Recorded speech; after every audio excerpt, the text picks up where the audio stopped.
Hey everyone, welcome back to 30 Days of Sketches of Kirsty's Beautiful Life on to day 15. Oh my goodness, I can't believe it. Halfway through officially today using that beautiful sketch and a challenge from National Scrapbooking Day through Secret Not Secret Kid Club and my load.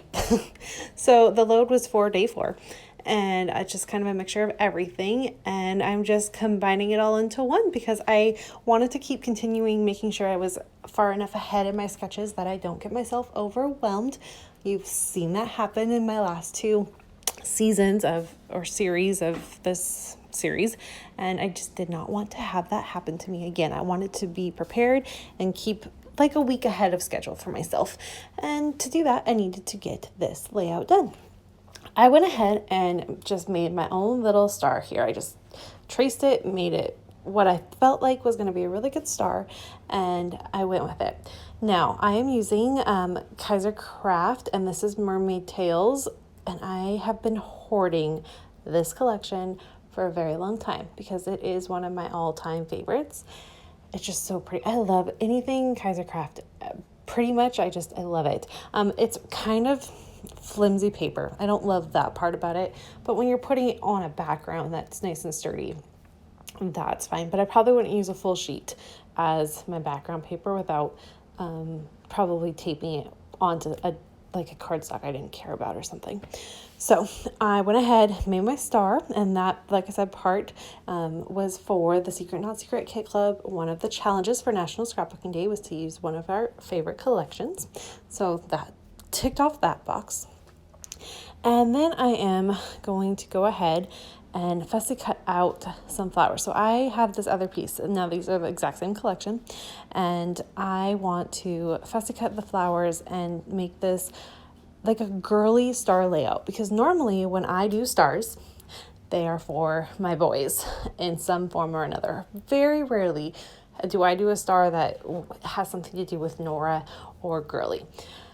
But because of the way that the background paper looked, I wanted my mixed media that I'm doing here, first of all, to be really, really light. So I'm grabbing my lightest green and my lightest blue. I talk about this all the time.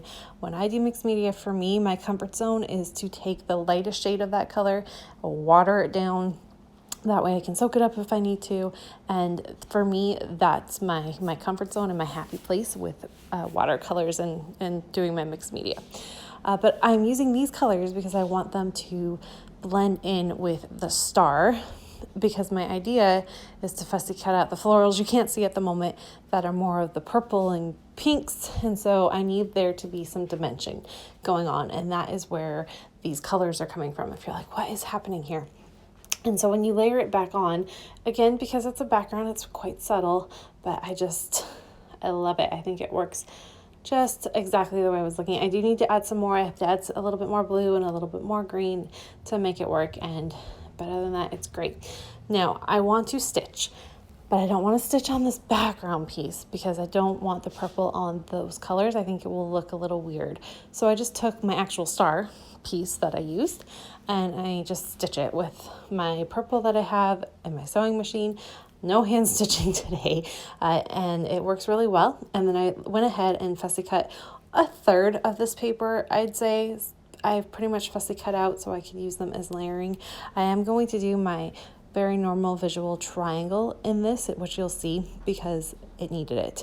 A star shape kind of needed it to kind of keep your eye going around the page. I also kind of stopped using the sketch at this point. So once I made my star and where my title kind of goes, and I guess kind of the placement of my photos, other than that, I kind of really drifted from the sketch. But that's okay. You do not have to follow a sketch all the time. If you have been watching all of the sketches, the layouts that some of the other my friends have been doing with this series, you'll see there's all different ways to interpret sketches. So take your starting point, whatever gets your spark going, and run with it. Don't worry if it doesn't look exactly like the sketch. That doesn't matter. It's that you love your layout.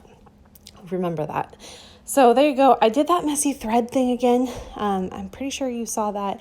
Was it just yesterday or the day before? The 13th, I believe.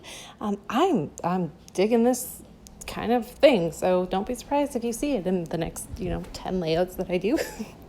I just love it. I think it's really neat. Brings a really cool texture to it as well, and just something pretty. And then there is the purple to add in the fact that I have purple in my florals. I am going to definitely make sure this is all popped up on Fun Foam. It needs it. It needs that dimension and that layering. So I do that. I am showing you that I'm getting better at using more foam, partly because this foam doesn't have the backing on it like my old one did, so I have to tape both sides, and I just want to get rid of it so I can get the good stuff.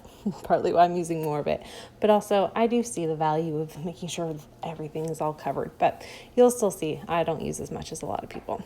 All right, laying that out, and then I'm going to go ahead and grab my photos, and my photos is where my load prompt comes into play for today. The goal, without really giving too much away, I mean, I kind of shared the prompt with you and everything, but I don't want to, it's a paid class, right? Like, it's a paid thing for you to participate in, and I really don't want to give anything away that Alice has worked so hard for. But the goal was to basically scrap something that was better than expected, maybe, is kind of the idea there. And I went, or like a really great moment, like the best moment you could think of, and how it became better than what you thought it would be. That type of thing. Not that you made a bad moment good. It's not like that. It's just a simple moment that became really awesome, was the prompt, basically. So that is what I'm doing. And what it is these two photos of my little guys. Nora is, this was June 1st of last year. So she had just been one for, she had a month and a year. Yeah, a year and a month or two old here. And so she's still new to treats in this photo. But Jackson, and he loves a very specific type of donut. He's very, very picky. And it was National Donut Day. And I have never really done National Donut Day. I haven't really celebrated it or anything like that. But I wanted to start and do something kind of fun and bring in these fun little national silly holidays that come to play, and just celebrate them for what they are. And so we went, after Jackson got out of his class, and we went to Tim Hortons, and I got him one donut, and he got his really favorite one that he loves, it's called a sour cream glazed. And then I got an apple fritter that I shared with Nora. So Nora got a little chunk of one of the fritter parts, and she loved it. Oh my gosh, I think I had given her crack. But they still remember this. And Jackson asked me, and it's become more than just getting it on National Donut Day now. But he asked me if it's a National Donut Day yet. Do we get to go get the donut? So he remembers it. And that made it so worth it. And that's my point. And that's what I want to celebrate and do, is these fun little things. And it was definitely better than I expected. So it was fun. A really simple moment in our basically very normal day, but it just brightened theirs. So I loved it. Now, all right, you see, I've got it nice and pretty and floral and all this stuff, but this layout is about donuts, and I have donut stuff. I do. Not a lot, but I do have some, because I don't document. I'm not the biggest documenter of food like some people are. So I'm going to use my little bit. I used the little border strip from Dear Lizzie that had all of the donuts. I've been hoarding that, waiting to use that on something to do with donuts. So I'm going to use that. I am also going to use the ones from Amy Tannerine, and I am basically done with the stickers, but I have just a few that I want to use them, so I keep the whole thing. And I use the two donuts for there. I layer them on the florals so that they're kind of a fun black element to pop up the fact that my photos are black and white. And then I just use my title in the lighter blue to match with my mixed media. The black, my Dear Lizzie thicker, I love that thicker so much. And then a nice pop of pink for the word day. And then at the very top, I'll put 2018 in black so that we know when it started. And then you can see where I put the lines for my journaling. I'll get to that. I'm not worried about my journaling right now. My goal is just to get all my layouts done. And that basically does this layout justice. So I really love it. It makes me happy. It's different. It's a girly star, and I really want to do something like this again. And I hope you enjoyed watching. I will see everyone tomorrow. And here's a look at the finished layout. Let me know if you have any questions or just general things to say. Have a great day, everyone. Bye.